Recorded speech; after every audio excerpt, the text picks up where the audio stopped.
है तो आप कर लेंगे।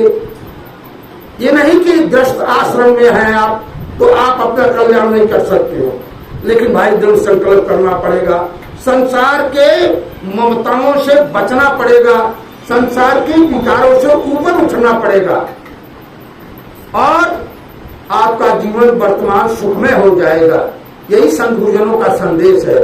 तो साहब कहते हैं, जो जानो जब जीवना, जो जानो सो जीव। पानी बचाओ हुआ अपना पानी बचाओ। पानी का मतलब विकारों को अपने बचाओ, नाम धीरे धीरे उसको हटाओ।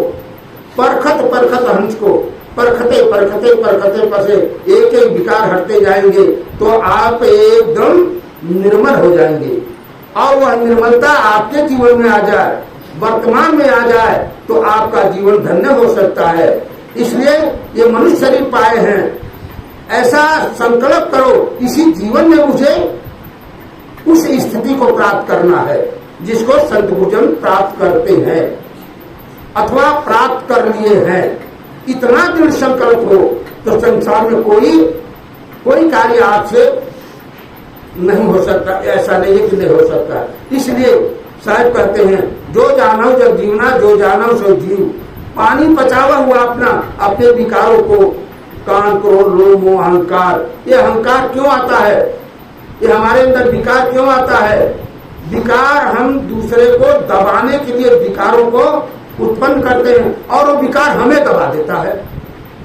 इसलिए इससे ऊपर उठना चाहिए और धीरे धीरे, अभी हमारे संत क्या भजन गाए थे, कोई भी कार्य धीरे धीरे हो सकता है, एक बैग तो नहीं होगा, लेकिन एक बैग। पलटू साहब ने कहा है, कूद पर बाल का कहर दरिया में, जीव का लालसा छोड़ भाई। तुझे क्या लाज है उसी को जाकी चरण में शीश नाई। बार ना बनती है छोड़ डगमगी को, तनिक विश्वास कर एक राई। तनिक थोड़ा सा विश्वास करो। विश्वास का मतलब ये नहीं कि अंधविश्वास कर लेना, अंधविश्वास नहीं। जो वर्तमान में प्रत्यक्ष का है उस पर विश्वास करो। अंधविश्वास करोगे तो भटक जाओगे। तो थोड़ा सा तो हमारे मन में होना चाहिए इतना संकल्प, तो उसी संकल्प के द्वारा आपका यात्राएं धीरे धीरे आगे बढ़ेगी और पूरा हो जाएगा। एक दिन जिसके लिए आए हो, साहब ने तो कहा ना, आया का हरि भजन को होटल लगा कपास। आया तो था, मनुष्य शरीर मिला था कि मैं ध्यान जप तप साधन सेवा भक्ति करके अपने जीवन को सुखमय बना लूंगा, अपना बंधन काट लूंगा। लेकिन वो तो कर नहीं पाया और नहीं तो और उलझते गया। ये संसार एक दलदल है और इस दलदल से छूटने के लिए प्रयत्न हम करते हैं। तो दलदल से छूटने का, जैसे एक आदमी कोई दरिया के पास गया और वहां दलदल है, फंस गया। अब वो कोशिश करता है निकलने के लिए, तो जितना ही कोशिश करेगा उतना ही वो दलदल में फंसेगा। उसके लिए मात्र तरीका क्या है कि उस दलदल पर आप लेट जाओ, तो धीरे धीरे जो फंसा शरीर है वो निकल जाएगा और अलग चले जाओ और उस दलदल से फंस जाओगे। जैसे कि महावीर स्वामी जी के बारे में बताते हैं। महावीर स्वामी जी गुरु के शरण में गए तो उनके परिवार के लोग जाकर के कहे, गुरु जी इनको भजन ही करना है तो घर में ही भजन करें। गुरु ने कहा, बेटा जाओ, तुम्हें भजन करना, यहाँ भी भजन करना, वहाँ भी भजन करना, जाओ और भजन करना। तो बात उनके मन में एकदम दृढ़ कर गई। ले आए भाई परिवार के लोग और दरवाजे पर उनका आसन लगा दिए, बैठ गए और दोनों टाइम भोजन मिलने लग गया और कुछ नहीं करना। जो घर में खुला है, कुत्ता जाए चाहे बिल्ली जाए चाहे कोई जाए, किसी को देखना नहीं। लोगों ने देखा ये तो एकदम पागल आ गया है, इसको दोनों टाइम भोजन देना और करता कुछ नहीं है। कुछ दिन के बाद लोगों ने कहा, भैया आप तो गुरु जी के पास जाओ। उन्होंने कहा, मैं तो पहले ही गया था, तुम लोगों ने यहाँ ले आया कि चलो वही भजन करना। तो हम भजन करने के नाम से अगर घर में हैं और घर के ही तरफ ध्यान लगा देंगे तो भजन नहीं होगा, आपकी भावना शुद्ध नहीं होगी, क्योंकि मन तो हमारा कहीं है। मन तो हमारा संसार में है, कैसे हमारा मन शुद्ध होगा, कैसे हमारा मन निर्मल होगा?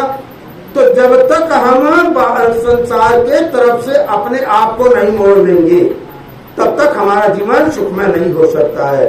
इसलिए सदगुरु कबीर का विचार अथवा विवेकवान संतों का जो विचार है उनका सभी का विचार यही है। साहब ने कहा समझे की गति एक है, ध्यान रखिएगा इस बात को। ये सदगुरु कबीर का वचन है।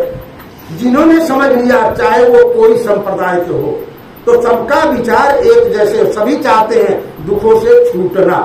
और दुखों से छूटने का मतलब ही है कि दुख का कार्य न करना। दुख का कार्य करेंगे तो कैसे छूटेंगे? हम विष बो देते हैं और अमृत चाहते हैं तो कैसे मिल सकता है? अगर अमृत हमको चाहिए तो अमृत ही बोना पड़ेगा, और विष बो देंगे तो अमृत कैसे मिलेगा? इसलिए मेरे बंधुओं, संसार से जितना उठेंगे, मोह सकल व्याधिन कर मूला, सारे व्याधियों का मूल है मोह। हमारा मोह कितना टूट गया है वो आप अपने आप को जानिए। कोई आपके मन को जान नहीं सकता। अगर कोई थोड़ा बहुत जानता है तो थोड़ा अनुमान लगा कर कह देगा, लेकिन आज तक किसी ने किसी के मन को जान नहीं पाया और जान सकता नहीं है। पूर्ण रूप से कोई नहीं जान सकता है, लेकिन आप तो जानते हैं कि नहीं? कौन आदमी ऐसा है जो अपने आप के नहीं जानता है हमारे अंदर कितना विकार है, कितना सद्गुण है, कितना अच्छाइयां है, कितना बुराइयां हैं? ये कौन आदमी नहीं जानता सकता है? प्रत्येक आदमी अपने गुण और अवगुण को जानते हैं।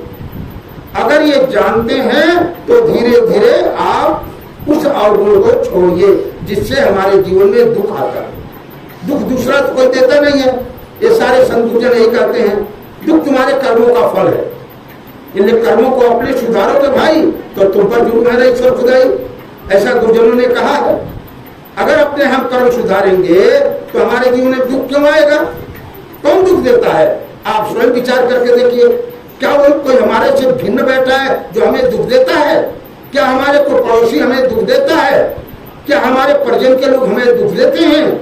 आप विवेक करके देखें तो दुख हमें कोई नहीं देता है। अगर दुख देता है तो हमारा मन ही हमारे को सताता, हमारे को दुख देता है।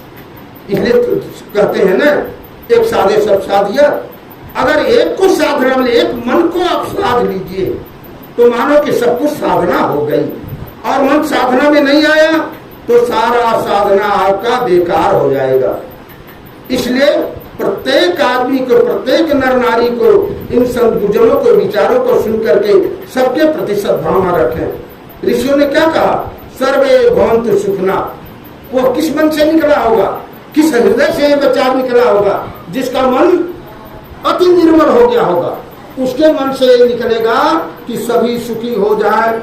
जिसका मन दूषित होगा वो ये नहीं कहेगा कि सब सुखी हो जाए, वो तो यही कहेगा पड़ोसी दुखी रहे। क्योंकि सबसे बड़ा दुश्मन तो पड़ोसी है, क्योंकि दुश्मन भी तो पास में होना चाहिए।